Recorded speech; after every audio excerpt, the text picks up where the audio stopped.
وخصوصا إلى سيدنا وشيخنا الشيخ محمد عنف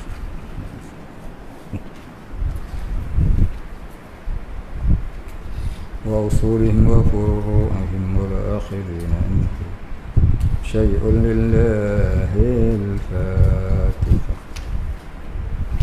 أعوذ بالله من الشيطان الرجيم. بسم الله الرحمن الرحيم. الحمد لله رب العالمين الرحمن الرحيم مالك يوم الدين إياك نعبد وإياك نستعين اهدنا الصراط المستقيم صراط الذين أنعمت عليهم غير المغضوب عليهم ولا الضالين. الحمد لله رب العالمين الصلاة والسلام على أشرف الأنبياء والمرسلين وعلى آله وصحبه أجمعين. رب اشرح لي صدري ويسر لي أمري واحلل عقدة من لساني يفقهوا قولي. لا علم لنا إلا ما علمتنا إنك أنت العليم الحكيم. رضينا بالله ربا وبالإسلام دينا وبمحمد نبيا ورسولا. اللهم اجعلنا من التوابين اجعلنا من المستغفرين اجعلنا من المتطهرين اجعلنا من الموحدين اجعلنا من المهتدين اجعلنا من المخلصين له الدين اجعلنا من العارفين اجعلنا من عبادك الصالحين اجعلنا من المتقين. اللهم أحينا بحياة العلماء ومتنا بموت الشهداء. آمين يا رب العالمين. بسم الله الرحمن الرحيم. قال المصنف والمؤلف رحمه الله تعالى ونفعنا به وبعلومه وبركاته آمين يا رب العالمين. Qala musannaf qiyamuhu ta'ala binafsi. Ain tu ada alif, ta ain alif lam ya. Qiyamuhu ta'ala binafsi artinya berdiri Allah Ta'ala dengan sendiri. Apa maksud berdiri?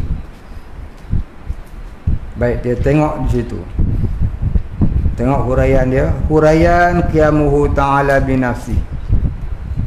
Allah Ta'ala berdiri dengan sendiri.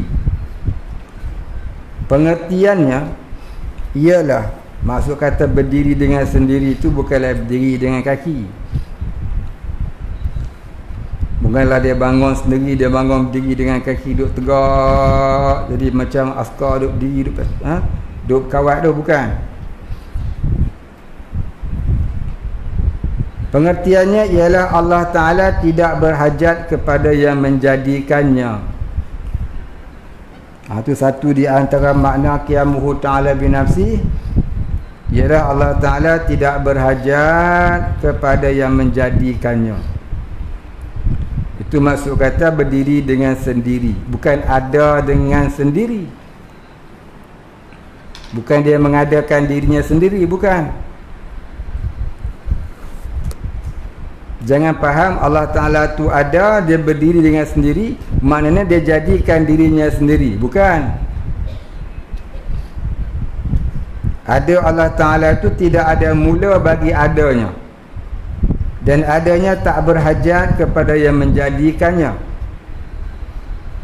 Dan Allah Ta'ala itu tak berhajat kepada tempat untuk ia wujud. Itu maksud qiyamuhu ta'ala binafsi.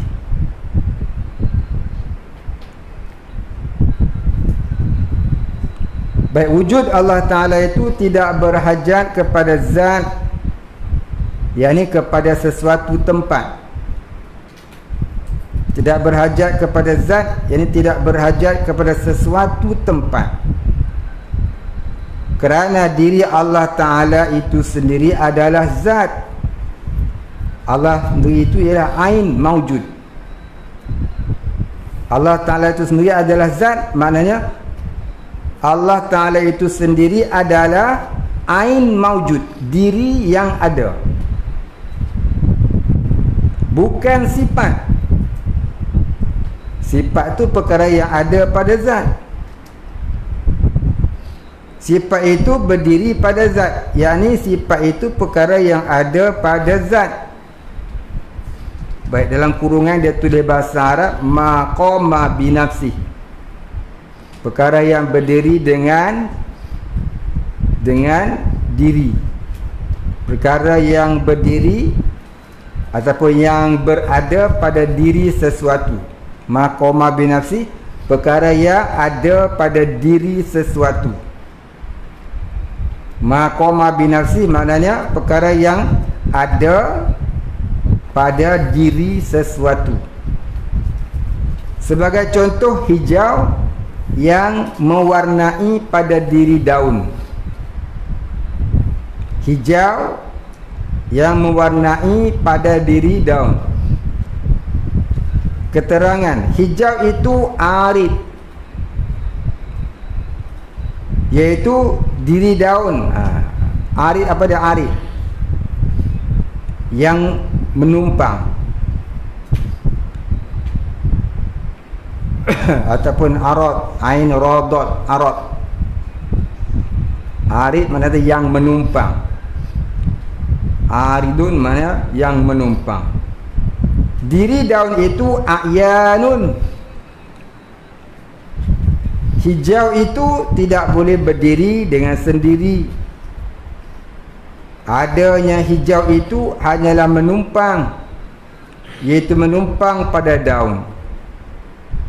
Pengertiannya, arid menumpang pada a'yan.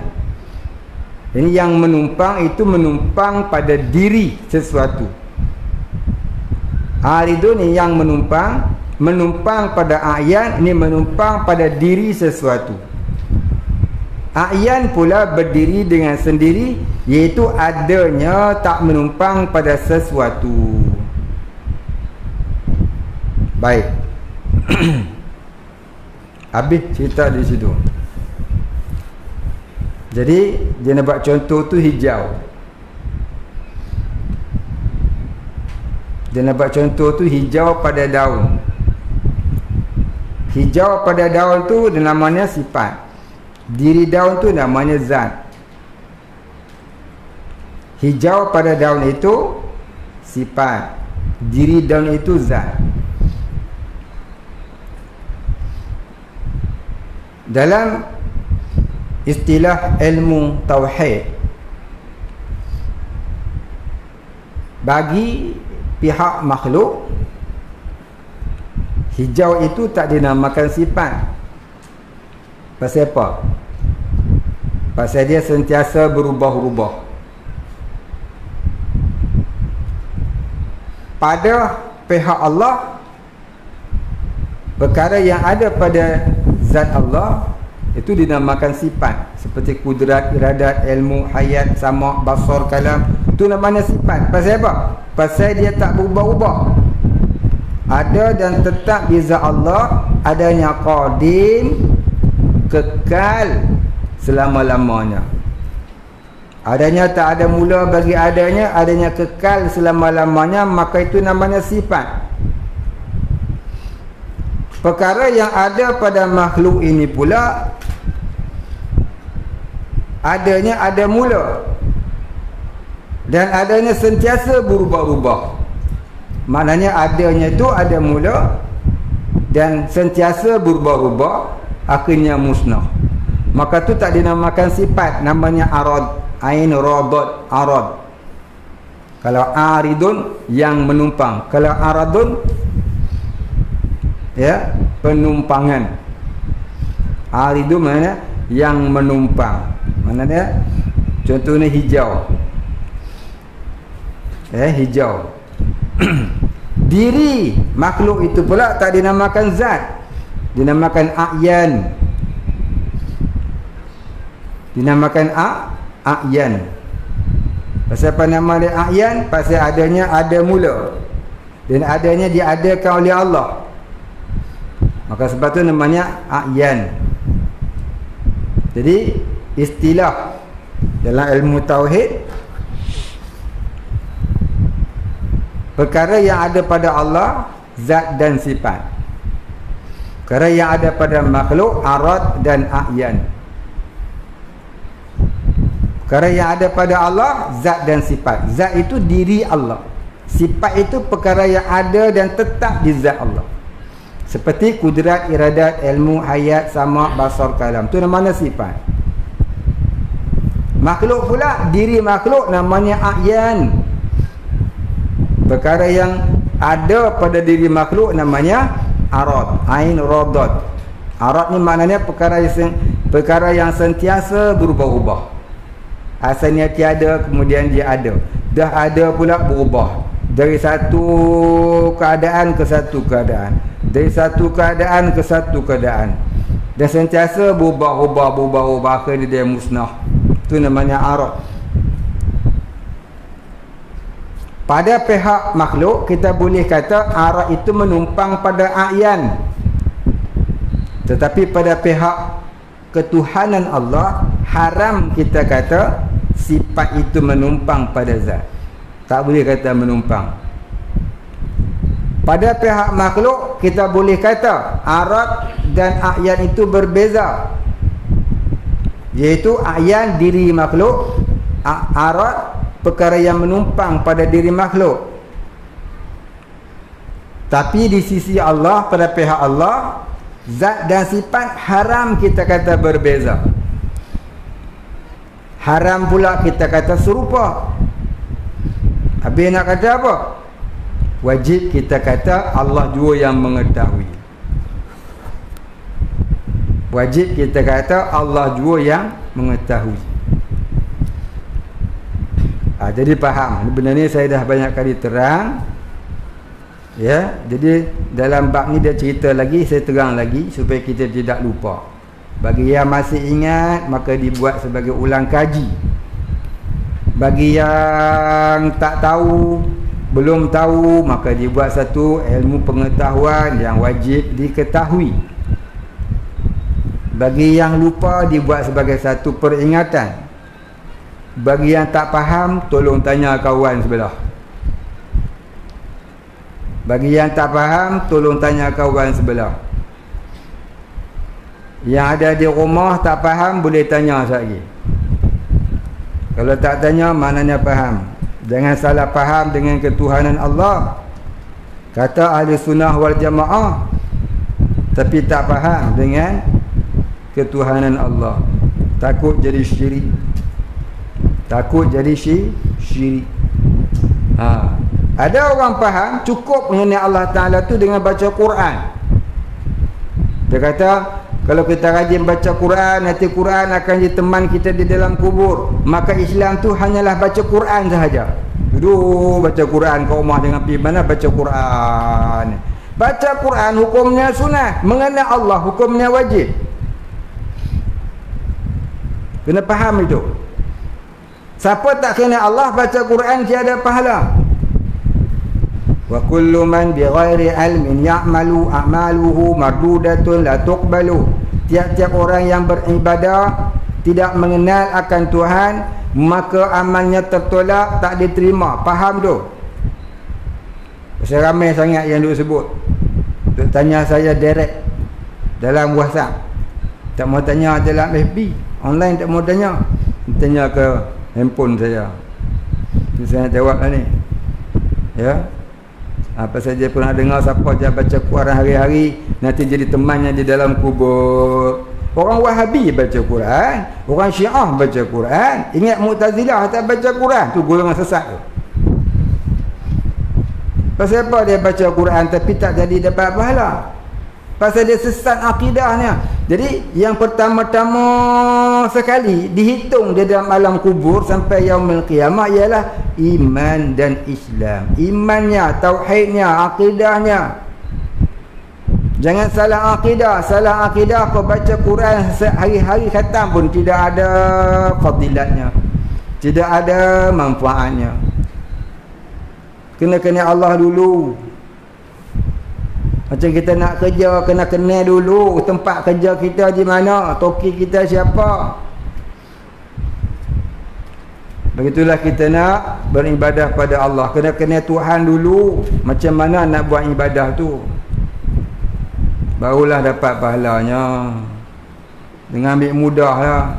Setengah tu dia faham, cukup dengan kita buat maulid Rasul setiap tahun, sudah okey tu, iman kuat kukuh benar lah, wali dah tu. Dia faham lagu tu. Orang Syiah buat maulid lagi hebat. Orang Syiah buat maulid sampai ambil batu hempuk-hempuk kat diri, darah-darah. Alah, kita menjerit-jerit, baca ya Rasulullah sa'ah sikit ya. Dia belum jerit-jerit sampai luka kepala, darah-darah, lagi hebat. Baik, nak ingat. Jadi kita kena faham. Awwaluddin ma'rifatullah. Awal-awal dikehendaki dalam agama itu ialah mengenal Allah. Buat maulid tu sunat, baca Quran tu sunat, sedekah tu sunat, jamu orang makan tu sunat. Tak dapat semua pahala sunat yang kita buat kalau belum ditunaikan kewajipan kita kepada Allah yang paling utama, iaitu mengenal Allah. Mengenal Allah macam mana? Iaitu kita wajib belajar ilmu tauhid, faham 68 aqaidul iman. Tak faham lagi boleh tanya. Baik. Jadi Allah Ta'ala berdiri dengan sendiri, qiyamuhu ta'ala binafsih ni, ya, wajib kita faham apa maksud qiyamuhu binafsih. Ada orang faham qiyamuhu binafsih itu maknanya Allah Ta'ala menjadikan suatu tak berhajat kepada pertolongan. Salah faham lagu tu. Ada orang faham Allah Ta'ala berdiri dengan sendiri tu, Allah Ta'ala menjadikan sesuatu tidak berhajat kepada bahan mentah. Salah faham lagu tu. Ada orang faham Allah Ta'ala menjadikan sesuatu itu tidak berhajat kepada kilang. Macam apa, orang nak buat anak patung, kena buka kilang anak patung. Ni Allah Ta'ala nak buat orang, tak berhajat pada kilang orang. Bukan macam tu, salah maknanya salah. Allah menjadikan sesuatu tidak berhajat kepada penolong, pembantu, kilang dan sebagainya. Itu dalam bab Maha Esa pada af'al, dalam bab wahdaniyah. Dia tak kena mengena dengan qiyamuhu ta'ala binafsi. Dia kena faham yang itu. Jadi qiyamuhu ta'ala binafsi ni ada beberapa makna, nanti sampai tempat dia bawah sana. Baik, kita baca, kita teruskan. Nisbah kepada Allah. Nisbah nun sin baha, bukan nun yasin. Tak tahu lah aku eja baru lagu ni, tak tahu lah. Eja baru lagu ni kot. Nisbah kepada Allah. Apa maksud nisbah? Nisbah ni dalam bahasa Arab nun sin ba ta marbutah, nisbatun.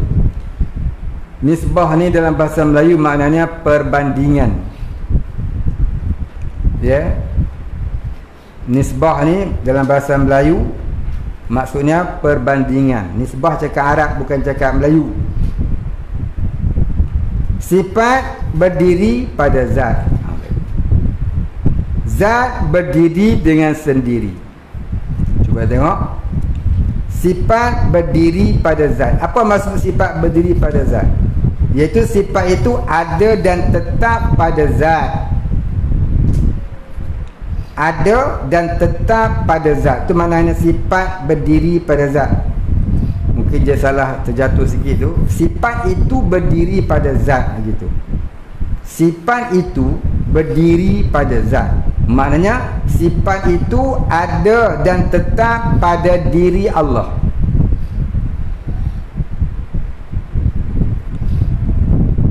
Qadim lagi azali. Tak ada mula dan tak berubah-ubah dan tak musnah. Itu kata sifat. Ya, sifat itu berdiri pada zat, maknanya sifat itu ada dan tetap pada zat Allah. Ia qadim lagi azali. tidak ada mula dan tidak berubah-ubah dan tidak akan musnah selamanya. Itu kata sifat. Zat berdiri dengan sendiri. Zat berdiri dengan sendiri. Arti berdiri iaitu ada dan tetap. Dia buat sengkang tu kan, maknanya iaitu ada dan tetap.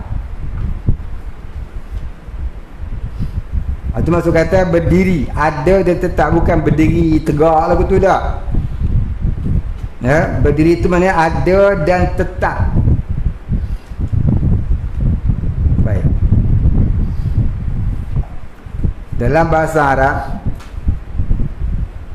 berdiri bunyinya qama. Qama yaqumu qauman wa huwa qaimun. Qama maknanya berdiri. Telah berdiri ia. Qama maknanya berdiri. Berdiri dalam bahasa Arab ada banyak makna. Yang pertama maknanya berdiri dengan kaki. Berdiri tegak. Kita duduk berdiri itu namanya berdiri juga. Qama Zaidun, telah berdiri oleh Zaid. Yang kedua, qama dengan makna tempat tinggal ataupun tempat menetap. Itu pun maknanya qama juga.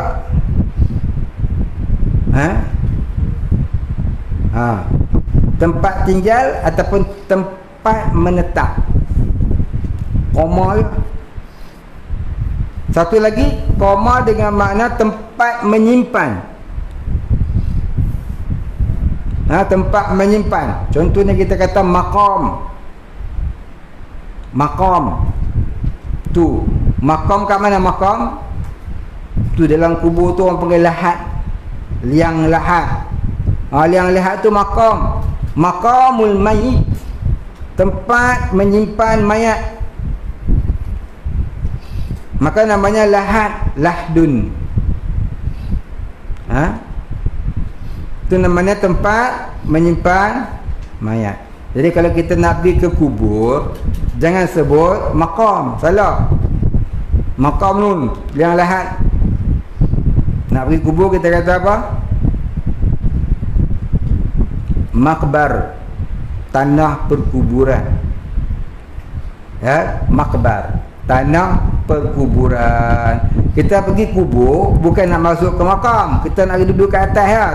Atas tu namanya makbar, tanah perkuburan. Siapa kata nak pergi ke makam, maknanya dia tu dah mati. Siapa kata nak pergi makam, maknanya dia dah mati. Pasal apa? Orang hidup tak duduk di liang lahat. Orang mati saja disimpan di liang lahat. Liang lahat tu namanya maqam. Boleh faham? Baik. Satu lagi maqam maknanya darjah atau tingkatan. Ya, satu lagi maqam maknanya darjah ataupun tingkatan. Orang kata maqam orang maqam keimanan. Maqam keimanan ada 3. Ya, iman awam, iman khawas, iman khawasul khawas. Itu maqam. Ya. Baik. Itu maksud kata qama, berdiri. Maknanya macam sifat. Sifat ada pada zat. Dia kata maqama bi nafsi, iaitu perkara yang ada dan tetap di zat Allah. Tak bercerai tangga dari zatnya. Itu namanya sifat. Namanya maqama bi nafsi, perkara yang ada, perkara yang berdiri pada zat Allah. Tidak boleh sifat Allah itu dikatakan menumpang pada zat atau berhajat pada zat. Kerana berhajat, yakni istilah berhajat. Kerana berhajat, yakni kerana istilah berhajat Dan menumpang, yakni istilah menumpang itu kelakuan makhluk, yakni adalah kelakuan makhluk. Berhajat, menumpang, itu kelakuan makhluk. Berhajat, bermaksud, itu namanya kelakuan makhluk. Allah jadikan sesuatu tidak berhajat kepada sesuatu yang lain. Allah jadikan makhluk, apa hajat Allah? Apa maksud Allah jadikan makhluk? Apa hajat Allah? Apa maksud Allah? Apa tujuan Allah Ta'ala jadikan kita? Apa tujuan Allah jadikan kita? Ngaji lama tauhid ni, kita nak jawab lagu mana? Apa tujuan Allah jadikan alam ini? Apa tujuan Allah jadikan alam ini? Allah jadikan alam ini tidak ada tujuannya, melainkan semata-mata kehendaknya. Dia nak jadikan, bukan ada apa-apa tujuan. Tak macam kita buat rumah pasal nak duduk dalam rumah. Kita menuntut ilmu pasal nak alim. Kita kerja pasal nak cari rezeki. Kita makan pasal nak kenyang. Kita berak pasal makan banyak. Sampai pecah, sampai tercabut, sampai tanggal pintu jamban, walaupun baru 3 bulan bikin. Lepas ni tak nak bikin dah, pasal dah 3-4 kali repair, tak mahu dah bikin. Ni last saya dah ke bawah hari tu, ni last saya repair. Ni last saya repair. Tak lagi dah nak repair. Lepas ni dah 4 kali lah. Cabut lagi tanda. Silakan melepas dengan online. Siapa nak tengok silakan. Tak mau bubuh lah, tak mau repair. Ni last. Tak lagi dah. Mana jadi?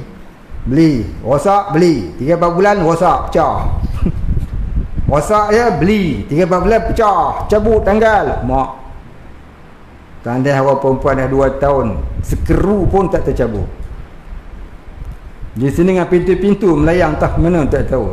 Tengok badan-badan terbesar sangat dak juga. Tak tahu. Tak kerti nak cakap apa. Tak tahulah. Nasib lah. Baik. Jadi ada tujuannya buat pintu supaya orang tak nampak aurat. Tujuannya. Jadi kita buat apa pun semua ada tujuan. Ada orang terajang pintu supaya orang nampak aurat orang. Terajang cabut tu. Tahulah apa passion. Jadi Allah Ta'ala ni dia tidak ada matlamat, ada tujuan tertentu untuk dijadikan sesuatu ni, tidak ada tujuan, tidak ada matlamat. Jadi Allah Ta'ala jadikan alam semata-mata kehendaknya. Semata-mata kehendaknya, iradahnya, keinginannya, kemahuannya. Bukan ada tujuan sesuatu. Faham? Baik. Jadi jangan duk kata apa sebab Allah turunkan bala kerana maksiat. Cakap begitu tu pada syariatnya sahlah. Sekadar memberi pengajaran kepada orang-orang tak reti tauhid. Faham? Tapi pada hakikatnya Allah jadikan bala musibah itu adalah kehendaknya. Allah Ta'ala jadikan bala itu adalah kehendaknya. Innama amruhu idza arada syai'an yaqulu lahu kun fayakun. Baik, kalau ada ayat Quran dia kata terjadinya kerusakan di muka bumi, sama ada di daratan atau di lautan, adalah dengan sebab tangan-tangan manusia itu sendiri, maka kita kata itu ayat pada menyatakan syariat. Itu ayat menyatakan syariat.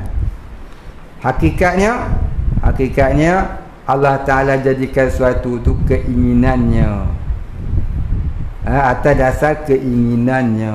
Sebab tu kena ngaji tauhid agar faham apa itu syariat, apa itu hakikat, agar faham apa itu fiqh, apa itu tasawuf, agar faham apa itu agama, apa luaran, apa dalaman, apa bahasa syariat, apa bahasa adab. Jadi kena faham. Kita nak hidup di atas muka bumi, nak jadi hamba Allah, kena ada adab dengan Allah. Nak belajar adab itu kena belajar tiga-tiga sekali, tauhid, fiqh dan tasawuf. Sebab tak mahir tauhid, fiqh, tasawuf, sebab itulah baca Quran banyak mana pun tak naik-naik imannya, duk riak, takabur, ujub sum'ah, hubud dunia itu sampai bila-bila. Pasal tak kenal jalan-jalan menuju ma'rifatullah. Sebab tu kena tahu jalan-jalan tu dulu, barulah buat ibadah yang sunat-sunat. Baik, boleh faham? Tak faham tanya. Jangan tak tanya. Belagak macam pandai, tanya tak tahu apa. Baik. Tidak boleh sifat Allah itu dikatakan menumpang pada zat atau berhajat pada zat. Kerana berhajat dan menumpang itu kelakuan makhluk. Titik. Difahami dari sifat qiyamuhu ta'ala binafsih ini, difahami, yang ini diambil faham dan diambil pengertian.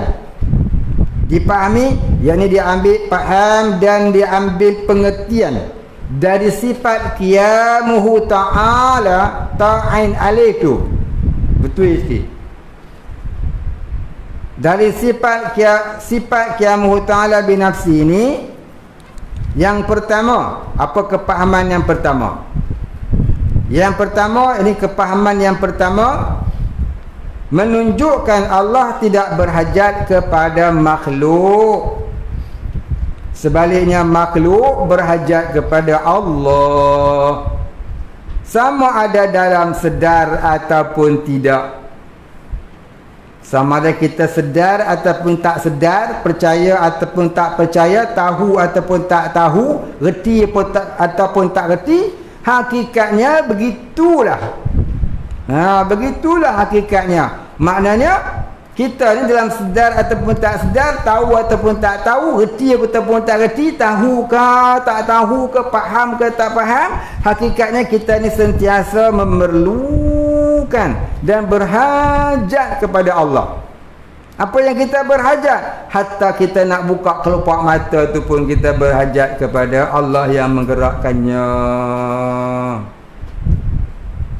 Hamba itu tidak boleh memberi bekas, tetapi hamba itu diberi kuasa pilih pada bahasa syariatnya. Pada bahasa syariat kita kata hamba itu diberi kuasa pilih.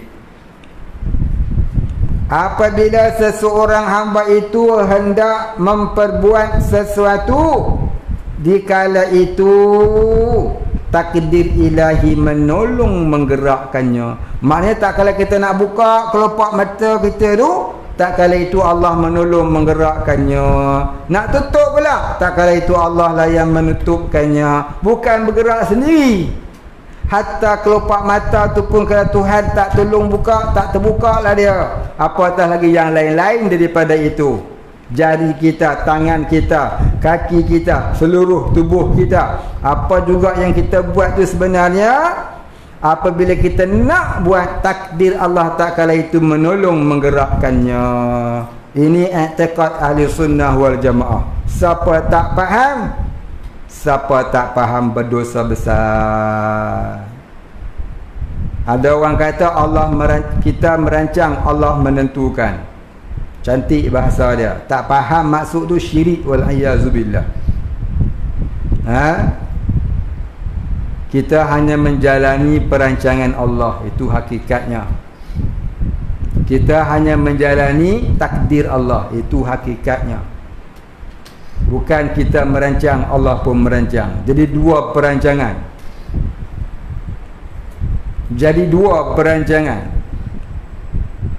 Ya. Pada syariat taklah salah kalau faham makna pada hakikatnya. Tapi kalau tak faham makna pada hakikat, semata-mata faham syariat boleh membawa kepada fasik wal iyazubillah. Jadi kita kena faham. Faham apa? Faham mana itu syariat, mana itu hakikat. Kita kata kita merancang, itu bahasa syariat, bukan hakikat. Tapi hakikatnya Allah lah yang merancang apa yang kita rancang itu. Itu maksudnya. Apa yang kita rancang itu Allah yang merancangkan. Allah takdir pada azali. Sekian-sekian masa kita akan merancang bagian-bagian. Maka bila sampai masanya itu, kita menjalani perancangan Allah. Itu hakikatnya. Kena faham, jangan tak faham. Salah faham syirik wal iyazubillah. Selagi Allah pun merancang, kita pun boleh merancang, bermakna ada dua iradat. Allah pun ada iradat, kita pun ada iradat. Siapa kata lagu tu syirik wal iyazubillah. Jadi kena faham apa itu bahasa syariat, apa itu bahasa hakikat. Betul kena mengaji tauhid tu. Jangan ada buat main, jangan buat mudah dengan tauhid. Kena mengaji Quran, tajwid tak habis-habis dia tua sampai muda. Saya daripada umur 7 tahun sampai 78 tahun tak main tajwid lagi. Tauhid tak faham-faham. Allah, tajwid. Tauhid tak ada. Tajwid bukannya fardu ain. Tajwid fardu kifayah. Tak reti pun tak berdosa kalau di kampung kita ramai orang reti. Tapi kalau fardu ain tak reti, walaupun semua orang reti, kita seorang tak reti. Ya, kita seoranglah masuk neraka. Ini tauhid dengan lebat main, dengan lebat mudah. Ada faham kau? Ada faham? Umul Barahin dah apa biar? Malas nak suruh. Saya pun malas nak suruh tahu dah. Suruh pun tak hafal. Main tu malas. Jadi siapa nak hafal lah. Tak nak hafal suka. Siapa nak faham, tak nak faham sudah. Suruh pun sakit tekak. Lah. Dah setengah tahun dah. Main je. Siapa ni malas nak suruh. Tu saya tak mau tanya. Tu saya tak mau tasmik. Tahu dah. 3-4 orang yang hafal pun.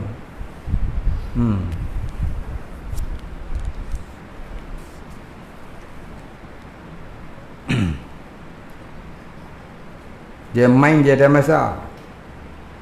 Dia huha dia ada masa. Dia apa tak ada masa. Tengah study pun dia tak nak pergi study. Saya nak kata apa? Saya nak pukul. Nanti ayah dia pergi report polis, nanya aku duduk ke dalam. Lusa kena gantung, mati. Nanya. Pasal nak suruh anak dia jadi pandai, kita kena gantung. Kita nak suruh anak dia jadi pandai, kita kena gantung. Tak payah. Up to you. Siapa nak pulun, saya nak pulun sudah. Takutlah. Saya dah kena sound 2 orang dah. 2 orang dah. Mak bapak pelajar yang main sound saya. Saya pun tak mahu lah. Tak mahu cerita lah siapa. Dia terpulang lah. Belum kena gantung. Terpulang lah. Esok jangan tanya pasal apa anak saya tak kerti apa ustaz. Jangan tanya. Kita tanya dia. Baik.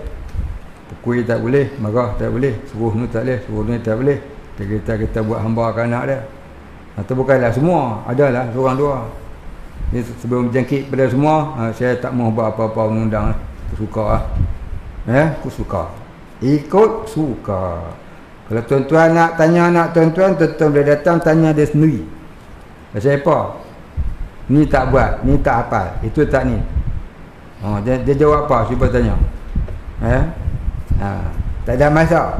Kita bagi masa 1 hari 2 jam setengah untuk dia mengulang kaji dan menghafaz. Jangan buat alasan petang-petang kena gotong royong buat kerja ni. Itu untuk tolak, untuk mengelak dia main bola.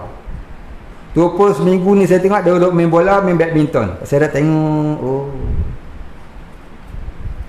main bola, main pingpong, main tu, main ni.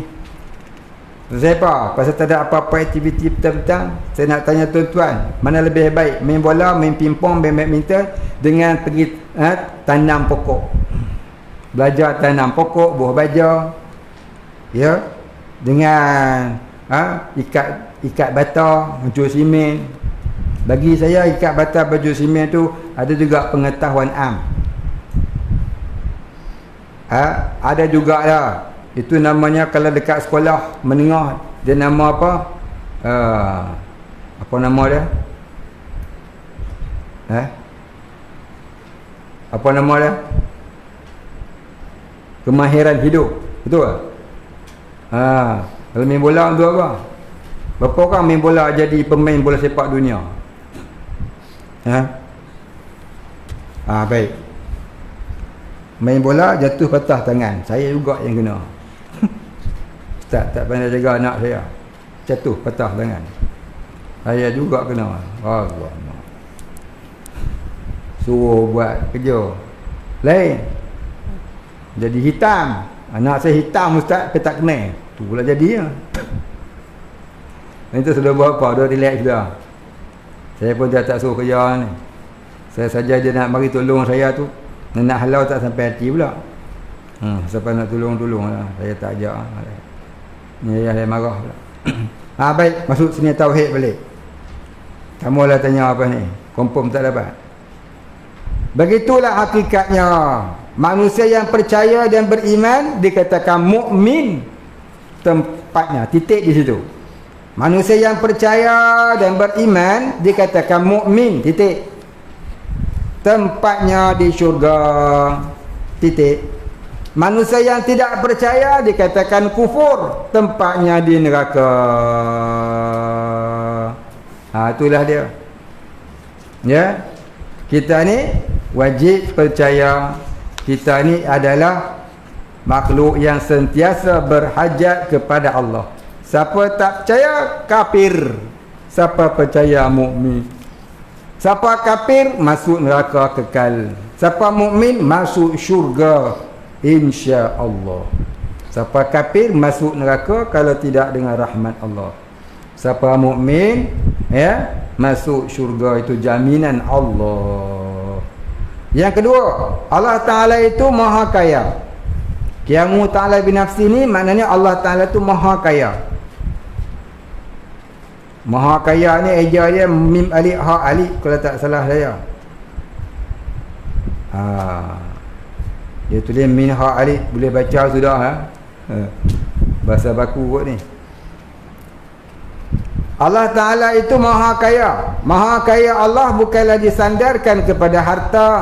Seumpama makhluk, sila rujuk muka surat. Kosong berapa tak tahu. Dia tak tulis. Ada dalam ni saya huraikan. Allah Ta'ala tu maha kaya, hujung depan belakang kat mana tah. Depan lagi.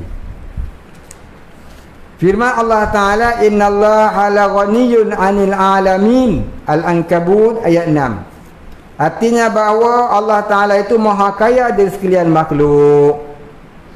Kesimpulannya, seorang yang mengetahui dan mempercayai Allah Ta'ala itu maha kaya dan menjadi tempat bergantung sekalian makhluk, tidaklah ia mengharapkan kepada makhluk dalam segala urusannya, melainkan makhluk mengharapkan bantuan Allah. Firman Allah Ta'ala, wa 'alallah fatawakkalu in kuntum mu'minin.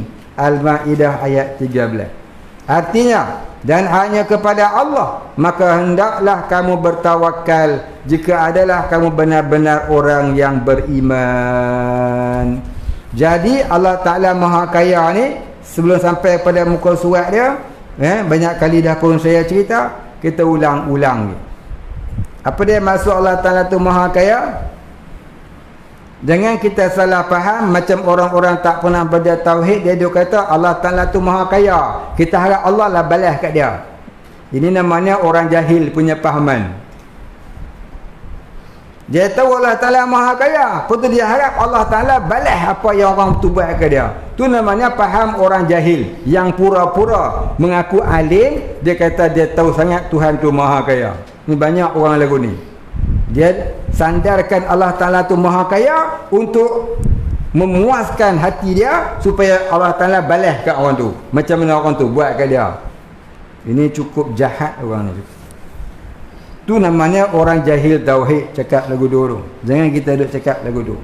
Tu nombor satu.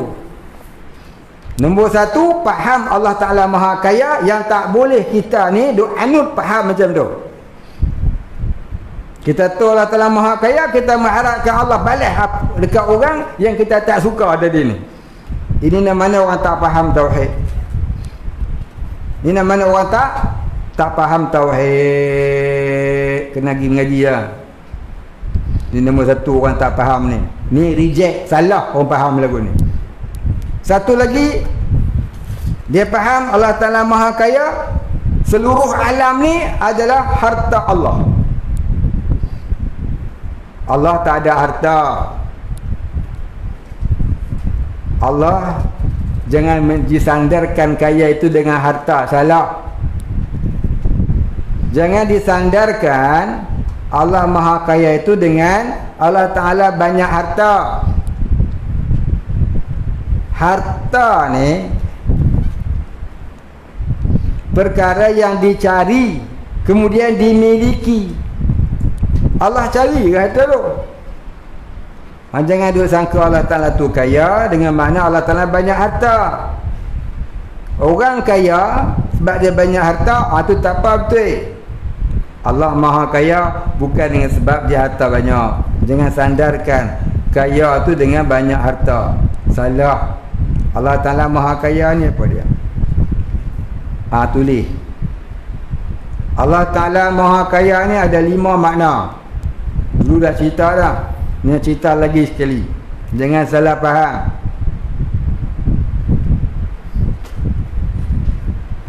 Yang pertama, Allah tidak berhajat kepada yang menjadikannya.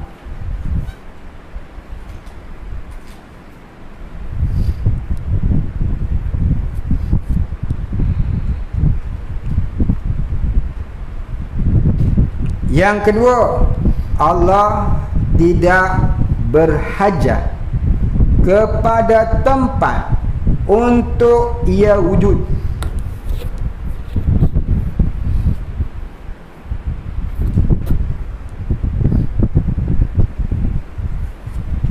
Yang ketiga, Allah tidak mengambil manfaat dari makhluk yang ia jadikan.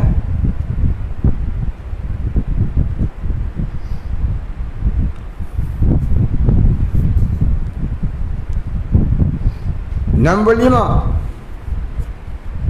Allah tidak mengambil faedah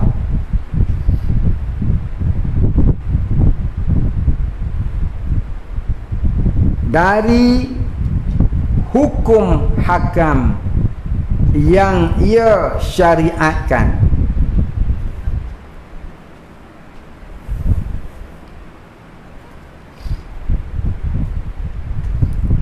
Nombor 5, Allah itu tempat tumpuan segala makhluk.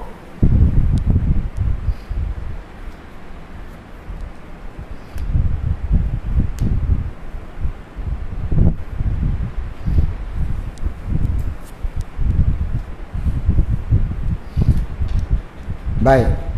Orang yang menumpu hatinya kepada Allah, orang yang menumpu hatinya kepada Allah dinamakan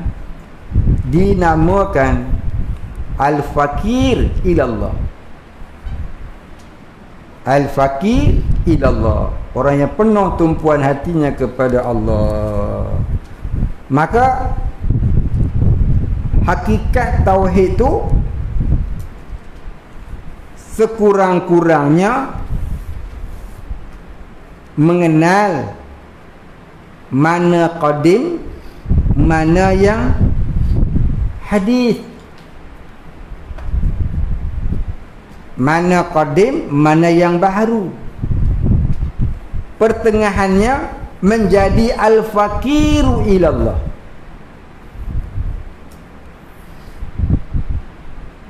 Kemuncaknya menjadi fana diri dalam memandang wujud Allah. Itu tauhid.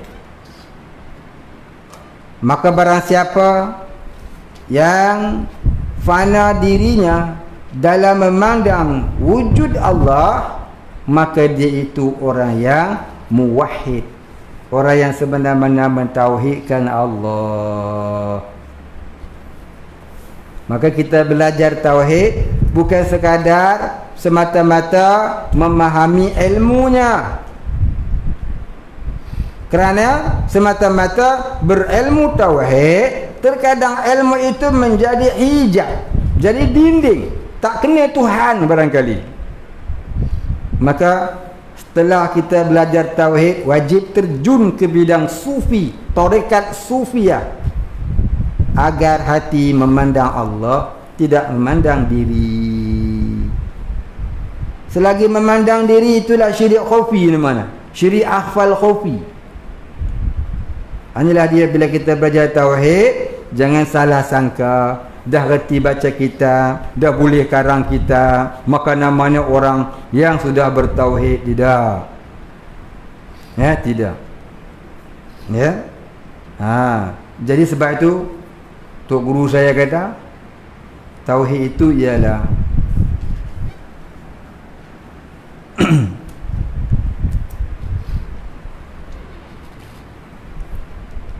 kesedaran hidup bertuhan hingga fana diri di dalam memandang wujud Tuhan. Kesedaran hidup bertuhan hingga fana dirinya dalam memandang kewujudan Allah. Itulah dia tauhid. Kau nak tahu. Jadi kita duk belajar tauhid, jangan duk rasa kita dah okey dah. Ini umul barahin, hafal tak habis-habis lagi. Nak jadi apa? Duduk di rumah tu lain ceritalah. Ni duduk di pondok kan. Setengah tahun dah duduk hafal Mubrahim tak habis-habis. Jangan tahu Mubrahim 68 Aqaidul Iman pun tak apa-apa lagi, nak jadi apa? Habis duit mak ayah lah. Habis duit mak ayah. Baik ya, habis dekat tu. Kemudian katanya wahdaniyah, artinya keesaan. Ila akhirih wallahu a'lam. Wala ilma lana illa ma 'allamtana innaka antal alimul hakim. Wallahu a'lam. Baik, soalan. Dia tanya,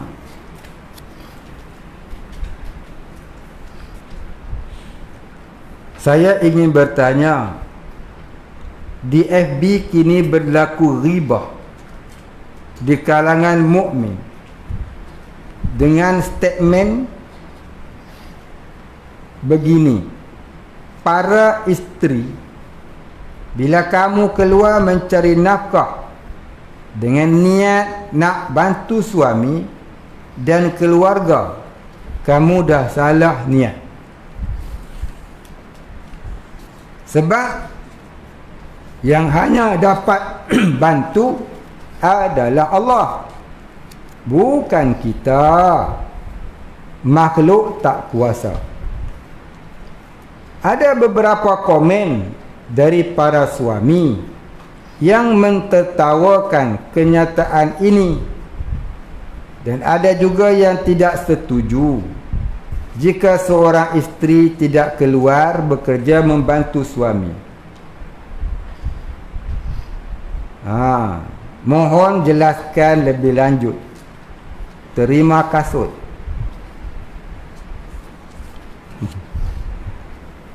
Dia tanya, di FB kini berlaku ribah. Ribah ni apa dia ribah? Dia cakap Arab lah. Ribah maknanya apa? Al-ghibatu asyaddu minal qatl. Ribah itu terlebih pedih azab daripada membunuh. Apa dia ribah? Ribah ni maknanya mengumpat. Dia cakap Arab lah, tak apalah dia cakap Arab. Lepas tu dengan statement dia cakap Perancis pula. Statement ni apa maksudnya? Kenyataan. Dengan kenyataan. Dia kata apa? Para isteri, bila kamu keluar mencari nafkah dengan niat nak bantu suami dan keluarga, kamu dah salah niat. Salah kat mana? Salah kat mana?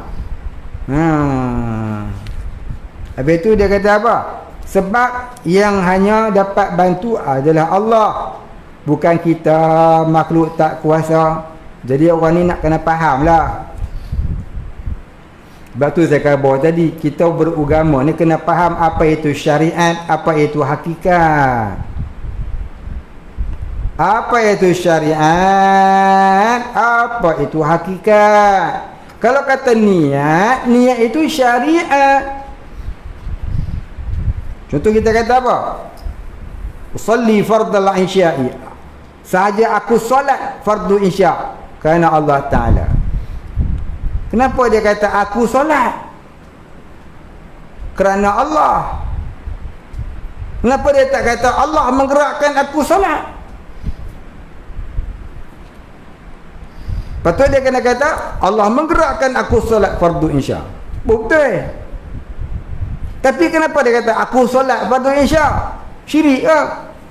Dia rasa dia pula yang solat, bukan Allah menggerakkan dia. Salah. Salah dah. Salah. Kalau salah, tok guru dulu salah, pondok kitab hadis pun salah. Jangan kata kitab-kitab. Kitab hadis pun salah.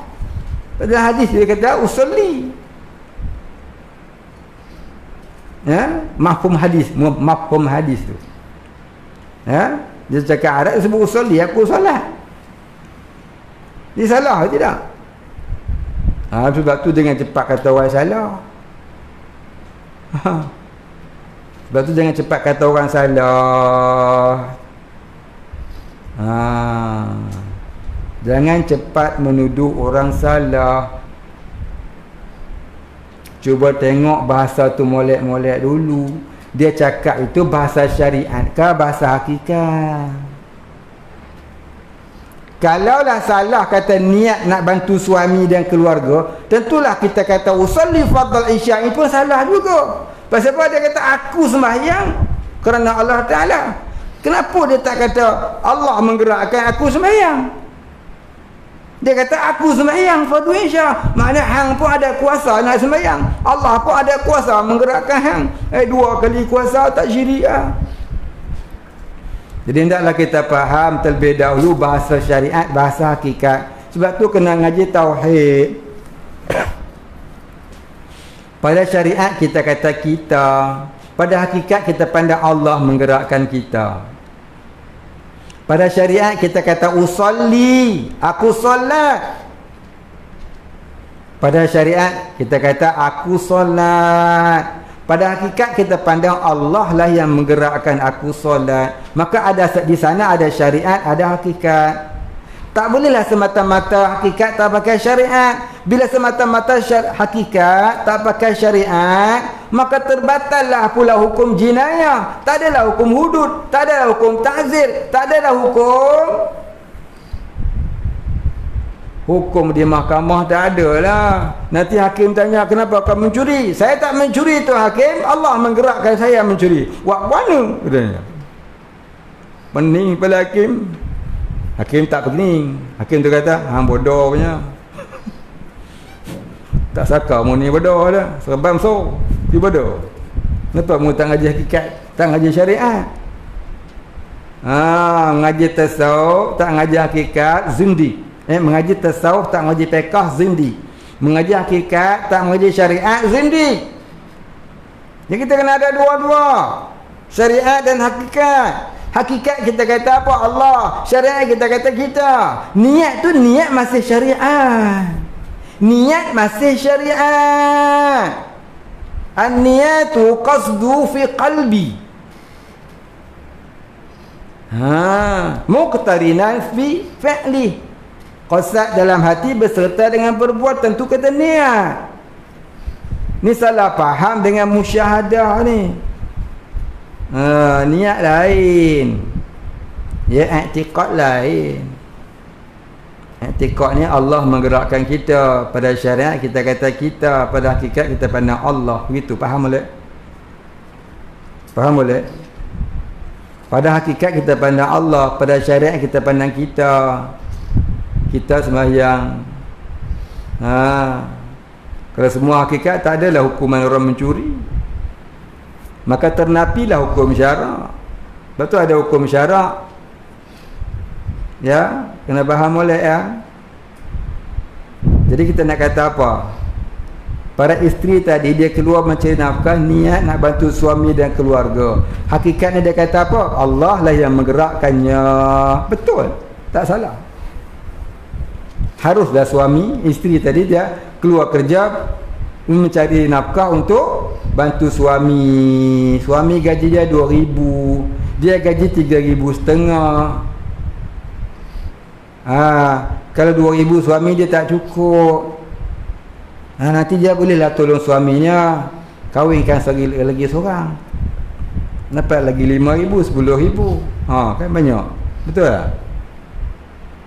Dan marah aku lah pula. Tak apa. Jadi maknanya dia kata, saya minah ni kata, saya keluar cari nafkah untuk bantu suami dan keluarga. Salah tak? Tak salah. Pasal apa? Itu pada syariat. Pada hakikatnya Allah lah yang menggerakkan saya keluar mencari rezeki. Dan rezeki itu pun Allah jua yang beri. Itu hakikat. Dia tak ada salah. Macam kita kata makan, semalam kau ni demam menggigil, hari ni dah molek dah, boleh roja. Apa kamu makan? Ubat apa kamu makan? Saya makan Panadol. Saya makan Panadol, lega Syirik ke tidak? Tak apa Pasal apa? Dia cakap atas dasar syariat. Dia belajar tauhid, dia kata apa? Hakikat Allah yang menyembuhkan. Benda hakikat tak wajib dinyatakan kepada manusia. Benda hakikat tak wajib disebut di depan manusia. Benda hakikat itu hanya berada di dalam dada, dalam hati. Itu untuk kita i'tiqad. Allah yang menggerakkan, Allah yang menyembuhkan. Pada syariat kita kata, aku makan Panadol, lega demam. Hakikat kata apa? Dalam hati kita i'tiqad, Allah yang menyembuhkan aku, asbab Panadol. Panadol tu tak boleh memberi bekas, Allah yang memberi bekas. Ia hanyalah asbab yang tidak boleh memberi bekas. Pasal apa? Makan Panadol itu sunnatullah. Bila sakit Allah jadikan ubat. Ubat tu tak memberi bekas, Allah memberi bekas. Macam kita lapar. Kita lapar, kenapa tak minta terus dengan Allah? Ya Allah, aku lapar. Nasi berani 1 piam dia sampai. Tak ada. Kena pergi cari duit, pergi beli. Ataupun kita kata lagu ni, ya Allah, aku lapar, kenyangkan aku tanpa makanan. Boleh? Boleh. Tapi sungguh kalau jadi kenyang, kena makan. Kenapa ada makan? Kerana makan itu sunnatullah, peraturan Allah. Kalau lapar, Allah laparkan kamu, kamu kena makan. Makan itu sunnatullah, peraturan Allah pada menjadikan kenyang dalam perut, asbab mengenyangkan perut. Jadi kena fahamlah apa itu fiqh, apa itu tasawuf, apa itu syariat, apa itu hakikat. Kalau dia faham apa itu hakikat, apa itu syariat, tak salah dah kalau dia kata, saya keluar ni nak cari rezeki, nak bantu keluarga saya, laki saya, anak saya. Kami ada 20 orang anak. Laki saya walaupun 1,000 sebulan tak cukup. Dia taklah salah. Dia tak bolehlah kalau kata, tak bolehlah kata kamu dah salah niat, tu salah. Mana dia tak faham apa itu hakikat, apa itu syariat. Tak apalah mengaji lama-lama dia faham, tak apa. Jangan tak faham, buat faham. Dah mensyirikkan orang. Dahlah dollalah. Dahlah dollalah pula. Jangan dah sesat, menyesatkan orang. Jadi dolalah. Dah sesat menyesatkan orang. Jangan tak faham tanya boleh. Sebab tu kena ngaji. Tak faham tanya. Jangan belagak faham. Ya. Ni belagak faham ni. Dia faham. Dia kata apa? Kamu dah niat salah katanya. Sebab yang hanya dapat bantu adalah Allah, bukan kita. Makhluk tak ada kuasa. Memanglah betul. Lepas tu hang lapar jangan makan nasi. Minta dengan Allah Ta'ala biar kenyang, boleh? Kenapa kamu pergi makan nasi juga? Tu maksudnya Allah jadikan kita ini ada syariatnya, ada hakikatnya. Wa man tafaqquhin bi ghairi tasawufin faqad tafassaqa wa man tasawufin bi ghairi tafaqquhin faqad tazandaqa wa man jama'ahuma faqad tahaqqaqa. Siapa berpekah tak bertasawuf fasik, siapa bertasawuf tak berpekah zindik. Siapa bertauhid, berpekah dan bertasawuf dua-dua ada, itulah tahqiq, itu sebenar-benar orang beriman. Faham? Yang bertanya ni faham ke? Tak faham tanya lagi. Asal macam tak puan nak faham. Faham tak apa? Saya banyak kali cerita bab ni. Tanya orang lama lah pula. Saya rasa saya cerita bab ni lama banyak kali dah. Banyak kali dah. Tu tanya orang lama kalau tak faham. Jangan senang-senang tuduh orang salah. Kita ada syariat, kita dalam agama ni ada bahasa syariat, ada bahasa hakikat. Maka faham betul-betul apa itu bahasa syariat, apa itu bahasa hakikat. Jangan senang kita menyalahkan orang, ya. Kalau orang tu merungut, aku ni tak tahu nak kata lah. Bukan tak mengaji, tapi dia susah juga. Dia merungut. Merungut dia tu zahir. Hakikat dia merungut. Orang yang merungut ni kadang-kadang zahirnya sebab nak melindungi hakikat hatinya daripada dikenal orang siapa dirinya. Setengah-setengah orang wali lagu tu ada. Setengah orang dia merungut itu zahir dan batin. Begitulah syariat, begitulah hakikat. Yang tu orang fasik. Jadi kita tak tahu mana satu merungut yang fasik, mana satu merungut yang tidak fasik, yang melindungi dirinya daripada dikenal manusia. Kita tak tahu. Jadi kalau tu kita husnuzon billah, husnuzon bin nas, baik sangka dengan orang. Barangkali dia menyembunyikan hakikat dirinya yang aku tidak tahu. Tapi kena tengoklah orangnya siapa. Orang mengaji ke orang tak mengaji. Kalau orang mengaji, kita boleh kata lagu tu. Tapi kalau orang tu tak mengaji, kita kena betulkan dia. Janganlah kamu merungut. Bacalah surah Alam Nashrah Laka Sadrak. Mudah-mudahan Allah Ta'ala mempermudahkan apa yang kita susah-susahkan itu. Tapi kalau orang tu orang mengaji, ya, kita diam sudahlah. Barangkali dia sedang, ya, dia sedang berinteraksi dengan hatinya yang diganggu syaitan supaya tidak menampakkan kewarakannya di mata manusia. Kita tidak tahu. Contohnya kita pergi ziarah orang alim ulama. Kita tengok oleh ulama tu duk macam merungut-rungut dengan kesusahan hidup. Maka kita diam. Barangkali dia tidak mahu kita bertuhankan dia. Kerana apa? Kerana di dalam kitab Anwarul Qudsiyah karangan Imam Abdul Wahab Sya'rani, dia kata apa? Di akhir zaman, jika seseorang waliullah itu menzahirkan karamahnya di kalangan orang awam, nescaya orang awam akan menyembahnya, menjadikannya Tuhan. Maka di akhir zaman wali-wali Allah tu amat menyembunyikan diri. Kalau mengaku pula dia wali, dialah wali abdal, wali autad, wali apa lagi? Wali tepung kastad. Habislah kau. Orang mengaku wali ni beratlah sikit. Dekat Kelantan ni ada satu jemaah mengaku wali. Saya baru jumpa. Oh Allah. Takutlah saya. Lepas tu dia tanya pula, Ustaz tak nak jumpa kau wali-wali ni? Masya-Allah. Boleh nikah pun kita tak apa nak tahu. Boleh ke tidak? Yang kita tahu kita ni nak jadi wali nikah pun tak apa nak boleh. Dah dekat itulah kita berhenti ya. Kemudian katanya wahdaniyah ila akhirih wallahu a'lam.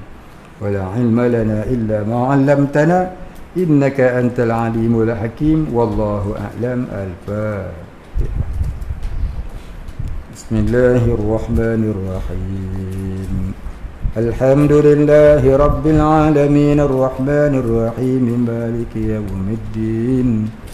Iyyaka na'budu wa iyyaka nasta'in. Ihdinas siratal mustaqim. Siratal ladzina an'amta 'alaihim ghairil maghdubi 'alaihim waladdallin. Bismillahirrahmanirrahim. Alhamdulillahi rabbil alamin. Wassalatu wassalamu ala asyrafil anbiya'i wal mursalin wa ala alihi wa sahbihi ajma'in. Allahumma ighfir lana dhunubana warhamna wa antal ghafurur rahim. Allahumma ighfir lana dhunubana wa liwalidina warhamhum kama rabbayana shighara. ولمشايخنا وللمسلمين أجمعين برحمتك يا أرحم الراحمين. صلى الله على سيدنا محمد وعلى آله وصحبه أجمعين. سبحان ربك رب العزة عما يصفون وسلام على المرسلين والحمد لله رب العالمين. تقبل الله منا.